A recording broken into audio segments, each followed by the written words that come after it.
Deep in the forests of Maryland lies a narrow, forgotten trail, the kind locals avoid after dark. Those who dare to enter are often never seen again. They speak of a creature, the goatman, half man, half goat, eyes that burn like fire, and in his hand a rusted axe stained with the blood of those who crossed his path. At first, it was just a legend, a tale to keep curious kids away from the woods. But then came the screams, the breaking of branches, the sound of heavy hoofed steps, and that smell, the smell of rot, like something dead had been walking for days. They say, if you ever find yourself alone in the woods and you hear a voice whisper your name, don't answer, don't run, because once the goat man knows you've seen him, you're already his. Beltsville, Maryland, a quiet small town on the edge of thick woods. As autumn creeps in, the fog rolls down earlier than usual. Locals call it the old nights, when the air feels heavy and trees seem to whisper. One evening, two teens, Lucas and Aaron, were exploring a hidden path that led to an abandoned bridge. They just wanted to film content for their horror channel, challenging an urban legend they thought was just old folklore. But in the stillness, a deep sound came from the trees, like breathing, like an animal's growl, or something else. Lucas pointed his flashlight toward the bushes and saw it, a large foot like a goat's, but longer. Blood dripped to the ground, a strange hoof print, and beside it a mark where an axe had struck the wet soil. They ran, but they didn't know. The camera they left behind captured something moving. The next morning, toward the people of Beltsville found glowing red eyes. At the old bridge where Lucas and Aaron filmed the night before, a scorched circle was burned into the ground, like the remains of a ritual. Broken branches formed an unfamiliar symbol, and at the center, their camera still recording.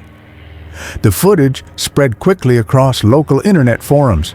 The final frame showed something creeping through the mist, tall, horned, with glowing red eyes. But before its shape could be seen clearly, the video turned to static and cut off. Lucas was nowhere to be found. Aaron returned in a hysterical state, trembling and mute for 2 full days. That night, residents near the bridge began to hear strange sounds. Some claimed they heard metal dragging like a massive axe. Others heard heavy breathing and sometimes crying. Police tried to search the woods, but their equipment failed. Compasses spun wildly, drones crashed without warning, and strangely, every tree near the bridge had a long, deep scratch, like it had been clawed by something enormous. 3 nights after the bridge incident, an old man named Mr. Carver came to the police station. He was a former lab technician from a now abandoned government animal research facility near the Beltsville woods, closed in 1971. With a trembling voice, he said, "I know what you saw in that video. It's not a legend, it's real, and it used to be human." He revealed a secret project had once taken place there, splicing human and animal DNA. One subject, codenamed Project G13, escaped after showing signs of extreme aggression. That was the origin of the goatman myth. He claimed the creature didn't die, but changed, grows stronger at night. It can mimic human voices, lure victims by crying or speaking in the voice of missing friends. Residents began sharing the same nightmares, tall, horned figure and eyes glowing red in the dark. That night, a family from the outskirts of Beltsville fled their home. On the outside wall, written in blood, "You made me. You can't run." That night, the fog rolled in heavier than ever. Beltsville fell silent, not from sleep, but from fear. The government dispatched a special unit to sweep the woods around a bridge and the old lab site. They came armed with weapons, thermal sensors, and drones. They thought they were hunting a wild animal, but by 2 a.m., all communication was lost. The last drone transmitted shaky footage, screaming, static, and just before the signal cut, an enormous horned figure standing still in the fog, its eyes glowing like embers. By morning, the forest was littered with strange prints, hoof marks mixed with human footprints. Several members of the search team were found beheaded. Erin, the only surviving witness, began drawing. She sketched a map by hand, marking the ruins deep inside the woods. At the center of her drawing, she wrote one word: nest. The following night, townspeople began to evacuate, but the goatman didn't wait. He came for them, one by one. That night, only a few remained in Beltsville. The once lively town was now silent and cold, like an open grave.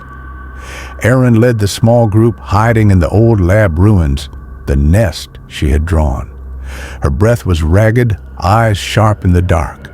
The goatman appeared again, not as a hunter, but as a watcher.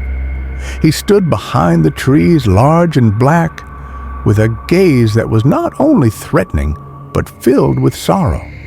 In a whisper, barely heard, Erin spoke words found in an ancient diary from the lab. "He is not a monster. He is a victim, trapped between worlds, waiting for release." Suddenly, the air shifted. Fog swirled, voices from the past echoed, and the goatman slowly faded, leaving behind a profound sadness. Beltsville would never be the same, but this story is not over. After nights filled with terror, Erin and her small group dared to return to the old lab ruins. Among dust and broken glass, they discovered a hidden secret room filled with ancient documents and forgotten recordings. It was revealed that the goatman was not a mere wild creature. He was the result of a government experiment in the 70s, a human altered with dark technology and forbidden genetics, creating a hybrid trapped between human and beast. More horrifyingly, the documents revealed another, similar project was still active, bigger and deadlier. As they read on, strange sounds echoed outside. Large footprints appeared in the wet ground, and the thick fog slowly began swallowing them. The thickening night fog brought strange changes. The goatman was no longer just lurking or attacking, but seemed to be trying to communicate. Erin felt something different when she was alone in the ruins. The large shadow appeared, but this time it was not threatening. Its glowing red eyes seemed full of sorrow and a desire to be understood. Carefully, Erin reached out her hand. A faint voice echoed in her mind, words not of the human world. The group began to split. Some believed the goatman could be saved, others feared it was a deadly trap. That night, behind the mist, the goatman's secrets slowly began to unravel, and Erin's choice grew heavier than ever. At the nest ruins, Erin stood face to face with the goatman. That night, the fog thickened and the air was tense. The goatman looked at her with red eyes now filled with a final plea, a hope to be freed from his eternal curse.